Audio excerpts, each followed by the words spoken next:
Just 38% of the centers in the US said that they tracked actively their schedule rate of these abortion-minded and determined clients. Those 38%, what we found, the average schedule rate was 35%. To make matters worse, there's only about 46 or 47% show. Those 83 women that you're losing on average out of the 100, how do we get more of those to actually convert so we can help more women? Long before he founded Life Advancement Group, Benjamin Kraft was the kid who could take apart a computer before he could drive. He grew up fluent in technology, fascinated by business, and by his early 20s had already built a career in finance, complete with successful crypto investments and a clear path to corporate success. But comfort wasn't his calling. By 21, Benjamin walked away from the predictable track and stepped into the unpredictable work of saving lives. He saw a modern crisis. Women searching online for abortion, often alone and afraid. And he realized the movement was missing one of its most urgent tools: the ability to reach her first, before an abortion provider did. So in 2017, he founded Life Advancement Group with a simple but radical mission: make sure every woman considering abortion can actually find help. Since then, Benjamin has partnered with more than 100 pregnancy centers across the country, connecting over 130,000 abortion-minded women to real, life-affirming care. His team uses technology, strategy, and hard data to do what many centers struggle to do alone: get found online, answer calls effectively, track outcomes honestly, and close the massive gap between a woman reaching out and a woman actually walking through the door. Because behind every statistic is a person desperate for options, a movement that must meet her in the moment she asks for help. Today, we talk about the numbers no one wants to admit, the opportunities most centers never see, and the innovations that could save thousands more lives in the years ahead. This is Living Pro-Life.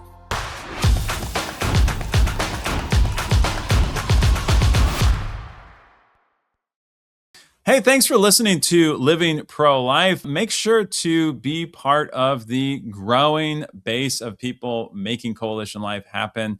And so we ask you today, please consider donating $1 for our One Life campaign. Your $1 can help build a culture of life. Your $1 can help save a baby from the tragedy of abortion. Your $1 can help women in need who need us more than ever. Consider donating $1 today, supporting our mission here at Coalition Life, and ultimately helping to end abortion throughout our great country. Now back to Living Pro-Life. Well, welcome, Benjamin. I'm glad you're on the show. Welcome. Thank you. Thanks for having me, Ryan. Well, we're going to have a lot of fun. We were just talking about a lot of the statistics and the important work of pregnancy centers, and of course, the work you do there at Life Advancement Group. And so we're going to have a lot of fun here, but let's kind of start at really the basics. So who is Life Advancement Group and what kind of things do you do? Yeah, so Life Advancement Group, our vision is a nation where every woman who's considering abortion has a direct path to the pregnancy care and resources she needs to be empowered to choose life. So she receives a lot of those things at her local pregnancy resource center. There's about over 3,000 of them across the United States, and they're great. They get free material, emotional, medical support services, and statistically, most women who visit these centers choose life for their baby. But the thing is, these centers can only save lives so long as the women in their community know that they exist. And that's a really important part. You know, Planned Parenthood spent over $47 million last year on marketing. By contrast, our movement spends a whole lot less, but it's just as important. So what we do is we help partner with pregnancy centers across the United States to get them found online so that when women are searching for their options, the pregnancy center or a life-affirming option pops up instead of these abortion clinics or online telemed abortion pill dispensaries. So we're sort of the bridge. We connect the women with their local resource center, hopefully so that they could choose life. Yeah. And you started this group, right? A while back. That's right. Yeah, it was 8 years ago. So I was 21 in business school, working various banking jobs, and I wasn't satisfied working that corporate life just to earn profits. I wanted to do something that would leave a more eternal impact. And the story of Oscar Schindler had always inspired me. He's this German Christian businessman who literally wrote checks and purchased the lives of 1,200 men, women, and children, saving them from the Holocaust. And I'd wondered, what's the modern day equivalent to that? You know, we have this Holocaust against the unborn that's taking place, millions of babies annually across the globe dying. So I wondered, you know, he was a businessman at first, and then he used his business skill set to save lives. So how could we do this here? And so, you know, I was familiar with the life-saving work of pregnancy centers and how, like I said, most women who visit end up choosing to carry and keep their baby. And so naturally I thought, how could we get more women in the door? And so there was a local pregnancy center here in Metro Detroit where we're based out of. We essentially, a friend of mine and I, we partnered with them, did a little experimental marketing campaign to get them found on Google.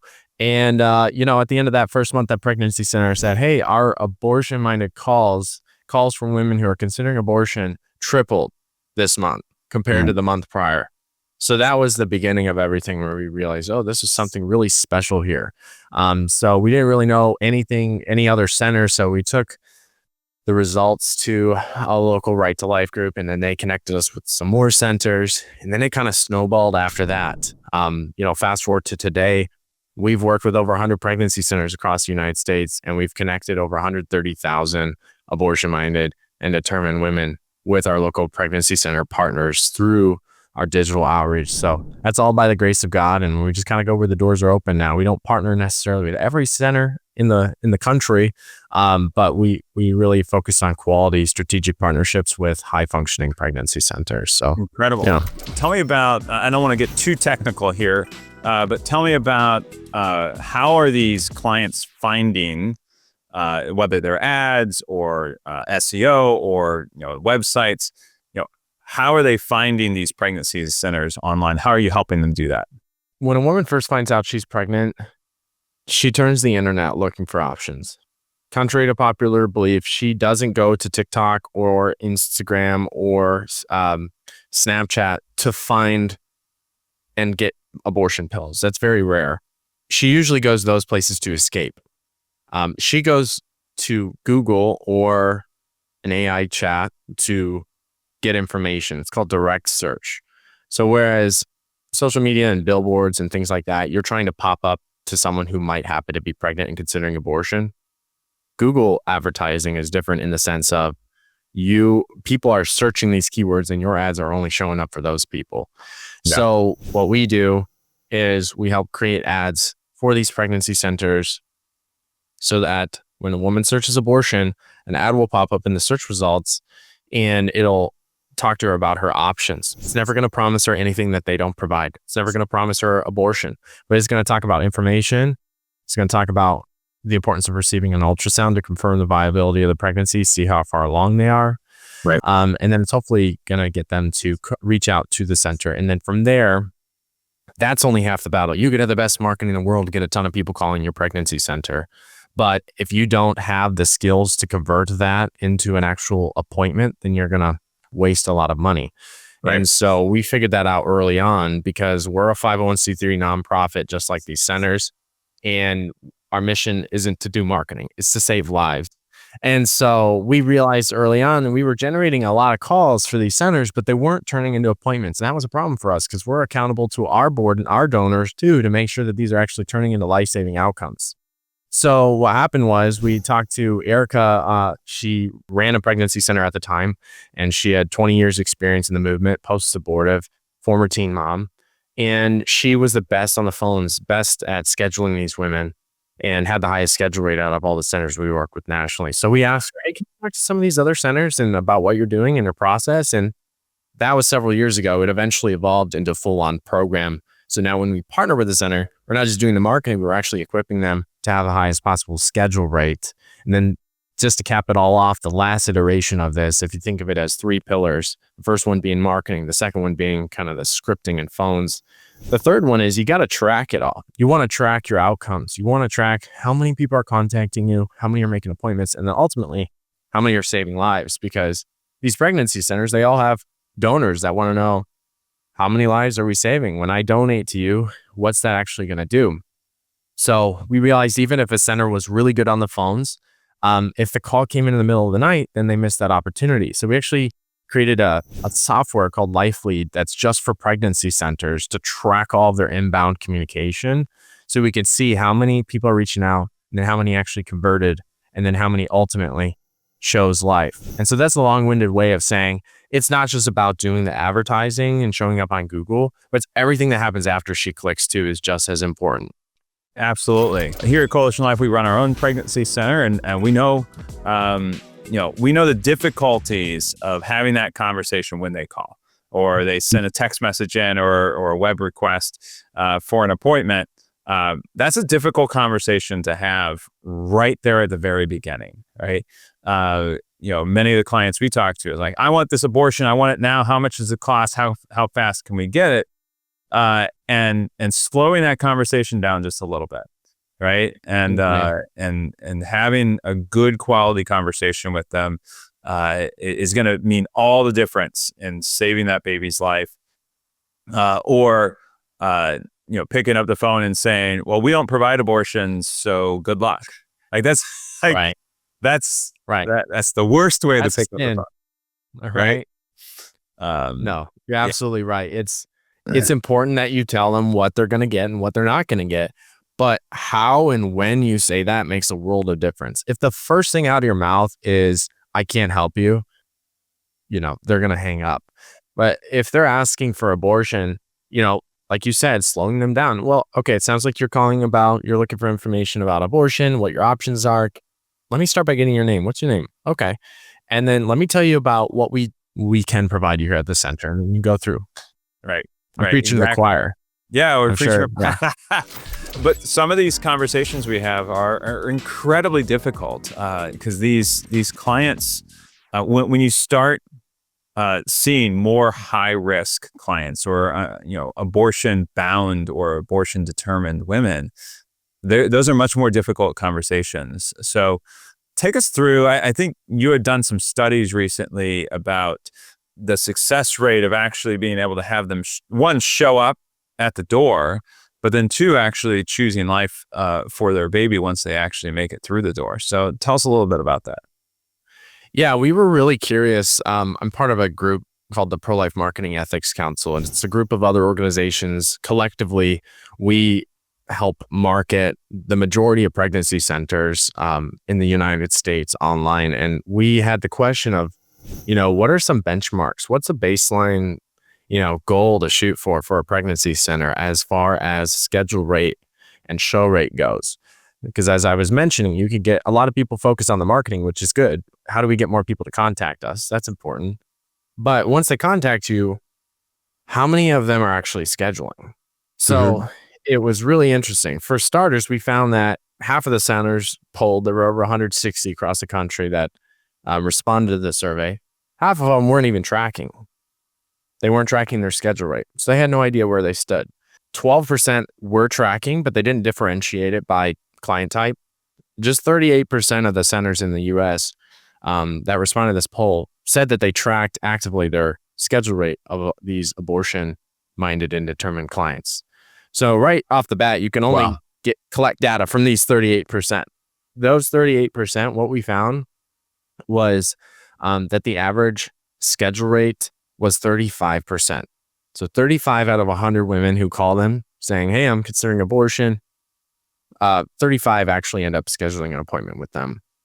And then to make matters worse, it was only about, I believe it was 46 or 47% of those that schedule show. So the show rate was just under 50%. When you do the math, it boiled down to 16 or 17 out of 100 women who contact a center who are considering abortion ended up actually showing up for their appointment. And then a fraction of them, a certain percentage of them are going to choose life. Right. So that right there highlighted this really crucial, important need for the pregnancy help movement, and where I also think the biggest opportunity to see the biggest gains over the next several years is going to be. It's not necessarily going to be through innovations on marketing. There's things we're doing. You've heard maybe of AEO, answer engine optimization. It's kind of like SEO. It's how do you show up in the search engine or the AI-powered chats like ChatGPT or Claude or Grok. That's important. We want the pregnancy centers to show up there too. But that's only about 3% of the search share right now. Google still has 87%. So, yeah, you can innovate on the marketing side to save more lives. But I think the biggest opportunity for innovation and to save more lives is to figure out those, 83 women that you're losing on average out of the 100? How do we get more of those to actually convert so we can help more women?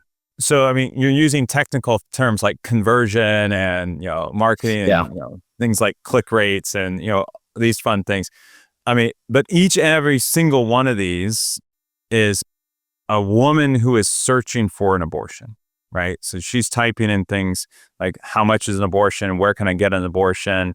My favorite key phrase is how to cause a natural miscarriage. That, there was many clients who were searching for that phrase, and we were presenting an ad to them.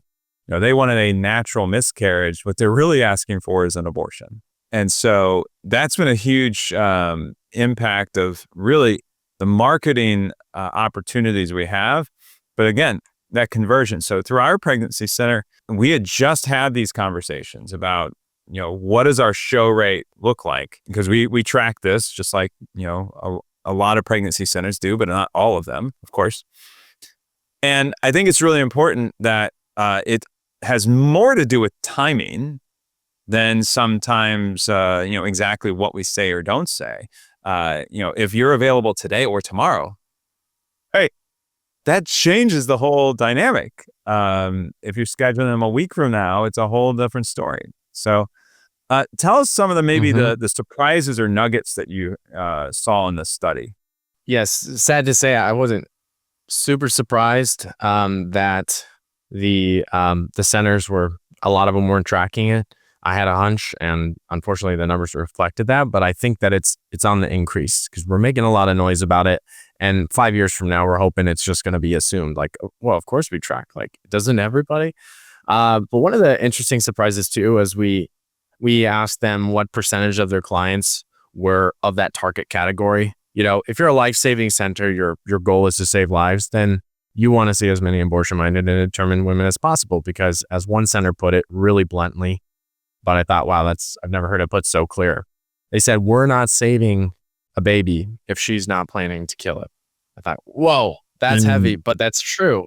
And so one of the nuggets that we saw, we polled these centers on what percentage of your clients are abortion-minded and determined, these women who are planning to get an abortion. And we also polled them on what's your marketing budget. And so not surprisingly, we saw the centers, it was like 22% of all the centers polled were spending less than $5,000 a year on marketing, which is pretty tough because how are you going to save lives if you're not investing? We vote with our dollars to what's important with us. Right. And so, but we want to see what cohort had the largest percentage. So you see as these increments go up, they're averaging a higher percentage of abortion-minded clients. But it was in the $30,000 to $50,000 a year was the highest cohort. It was about 25% abortion-minded and determined overall average. And then after 50,000, we start to see it taper down just a little bit to like 24, 23%. Yeah. So that was surprising to me. I have my theory is that, once centers start to get north of that amount, I think that's great if you have those funds for that. They start to diversify into these other areas when they haven't necessarily tapped out their lowest, I'm going to use a technical term, but lowest cost per acquisition. In other words, how much do I have to pay in marketing to get someone to reach out to me? And we know from a previous study that Google is the number one route for that, the lowest cost per acquisition to get a client. Well, if that's the case, then it doesn't necessarily make sense to divvy out your budget equally to 5 different types of marketing, 5 different channels. What I like to say is maximize that, until Google won't let you spend anymore, you should really be spending as much as possible on there. Versus, I think sometimes when you find yourselves with too much money to spend, right? You got this huge marketing budget. How do I spend it? You start throwing it at experimental stuff, which is fine. Allocate 10% of your budget to that. But that was my theory, and the surprise that I saw in that, wow, after 50,000, some of those centers are actually averaging less clients. And I think that's because they may have gotten lost in the weeds of some of these shiny objects like TikTok and Snapchat and things like that, which pursue that all you want, but make sure you don't do that at the expense of that main channel that you're going to get the majority of your clients from. Wow. Again, we're talking with Benjamin Kraft with Life Advancement Group. Really appreciate you being on the program, Benjamin. So let's talk a little bit more about action items. So if I'm someone listening to the program today and they're thinking, well, what am I going to do about this, right? I'm either an average Joe employee at a pregnancy center or pro-life group, or I'm just listening because I want to listen about, technical pro-life related things. What's next steps? Like what am I going to do to save more lives, really, frankly? Yeah. Well, I have a message to 2 separate groups of people, but I'd start by putting the end goal in mind because it applies to both. Our long-term vision in the next 4 years, we want to reach 60,000 lives saved. So if you work at a pregnancy center, you can help us. If you don't, if you are just a everyday person who's maybe working, your office job or doing anything, but you believe in the sanctity of life, there's still a part for you to play, a very important one.